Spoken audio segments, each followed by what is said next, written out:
Bismillahirrahmanirrahim. Assalamualaikum warahmatullahi wabarakatuh. Perkenalkan, nama saya Andri dari kelompok 8.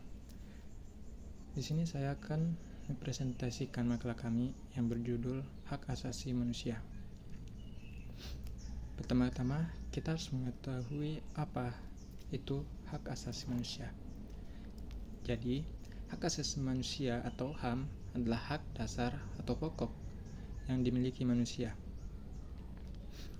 Secara harfiah, istilah HAM berasal dari bahasa Prancis, yaitu Droits de l'homme, atau dalam bahasa Inggris, Human Rights. Dan kalau dalam bahasa Arab disebut Hukuk al-Insan. HAM merupakan hak yang melekat pada martabat manusia sebagai makhluk ciptaan Tuhan, dan HAM di bawah sajak manusia ada di muka bumi, sehingga HAM bersifat kodratif dan bukan pemberian manusia atau negara.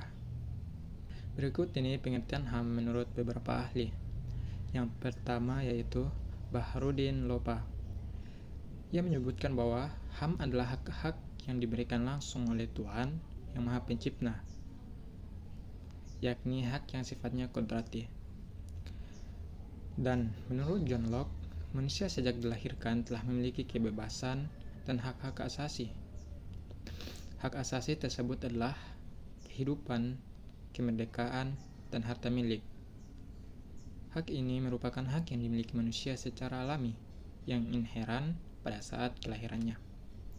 Dan HAM tidak dapat diganggu-gugat oleh siapapun, dan tidak dapat diperoleh atau dicabut oleh negara, terkecuali atas persetujuan pemiliknya.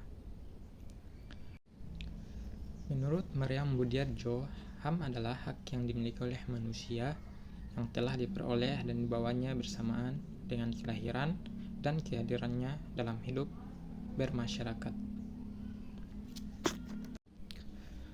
Baik, materi selanjutnya yaitu kita akan membahas beberapa hal yang perlu kita ketahui tentang HAM atau hak asasi manusia.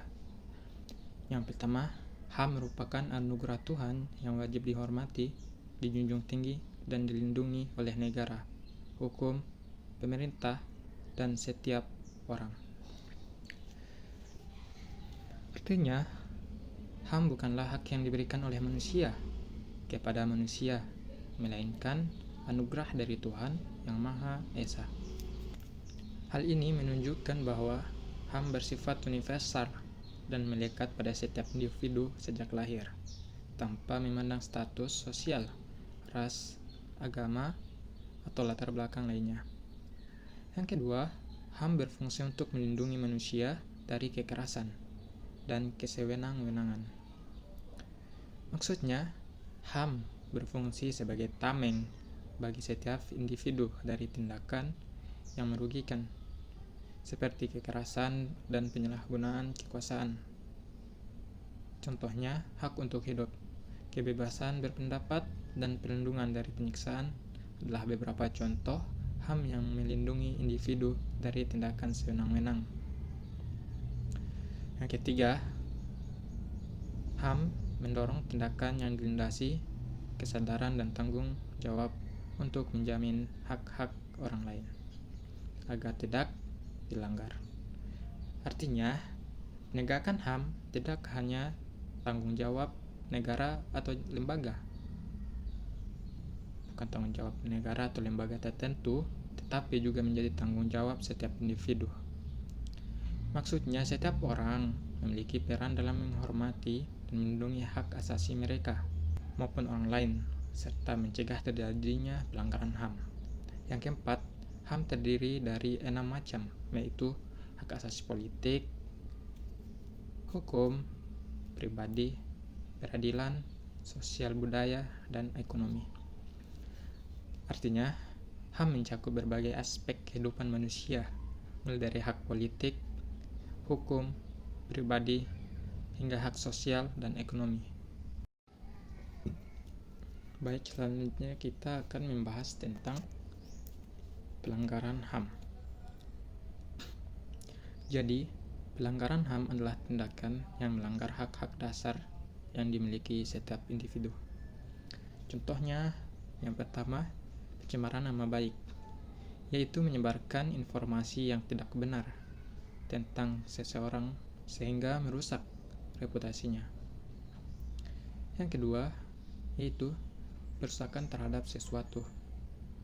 Maksudnya, merusak atau menghancurkan harta benda milik orang lain tanpa izin. Yang ketiga, main hakim sendiri, yaitu mengambil tindakan hukum sendiri tanpa melalui proses peradilan yang sah. Yang keempat, yaitu tawuran, pertarungan antar sekelompok yang dapat menyebabkan korban jiwa atau luka-luka. Dan yang kelima, penghinaan, yaitu melakukan tindakan atau ucapan yang merendahkan martabat orang lain. Dan yang terakhir yaitu pemaksaan pendapat, yaitu memaksa seseorang untuk menganut pendapat atau keyakinan tertentu. Selanjutnya, kita akan masuk tentang pengadilan HAM. Pengadilan HAM adalah proses peradilan khusus yang menangani kasus-kasus pelanggaran HAM yang berat. Pengadilan ini bertujuan untuk memberikan keadilan bagi korban pelanggaran HAM dan mencegah terjadinya pelanggaran serupa di masa depan. Mengapa pelanggaran HAM perlu diadilkan? Yang pertama, menjamin keadilan. Menjamin keadilan korban pelanggaran HAM berhak mendapatkan keadilan dan ganti rugi atas kerugian yang dialaminya. Yang kedua yaitu mencegah terulangnya pelanggaran yang sama dengan memberikan hukuman yang setimpal. Diharapkan dapat memberikan efek jera bagi pelaku dan mencegah terjadinya pelanggaran HAM di masa depan. Yaitu selanjutnya menegakkan hukum. Menegakkan hukum pengadilan HAM merupakan salah satu cara untuk menegakkan hukum dan prinsip-prinsip keadilan. Kita akan masuk tentang pembahasan mengenai perkembangan HAM di negara lain. Jadi, sejarah HAM ini atau hak asasi manusia berawal dari dunia barat Eropa. Seorang filsuf Inggris pada abad ke-17 yaitu John Locke merumuskan adanya hak alamiah atau natural right yang melekat pada setiap manusia, yaitu hak atas hidup, hak kebebasan, dan hak milik. Pada masa itu, hak masih terbatas pada bidang sipil atau pribadi dan bidang politik. Jadi sejak perkembangan HAM ini ditandai dengan adanya 3 peristiwa penting di dunia, khususnya di dunia barat, yaitu Magna Carta atau Revolusi Amerika dan Revolusi Prancis. Hak asasi manusia di dunia internasional sedang mengalami penurunan atau pemunduran. Banyak negara-negara yang sedang mengalami kekacauan, terutama tentang penegakan hak asasi manusia. Banyaknya terjadi pemberontakan yang dilakukan oleh massa negara Palestina yang masyarakatnya sekarang belum mendapat hak asasi manusia, terutama hak untuk hidup, karena penyerangan yang dilakukan oleh tentara Zionis dari Israel, dan masih banyak negara-negara yang mengalami hal serupa tentang penegakan HAM. Sekian yang dapat saya simpulkan. Lebih dan kurangnya mohon dimaafkan. Wabillahi taufiq wal hidayah. Assalamualaikum warahmatullahi wabarakatuh.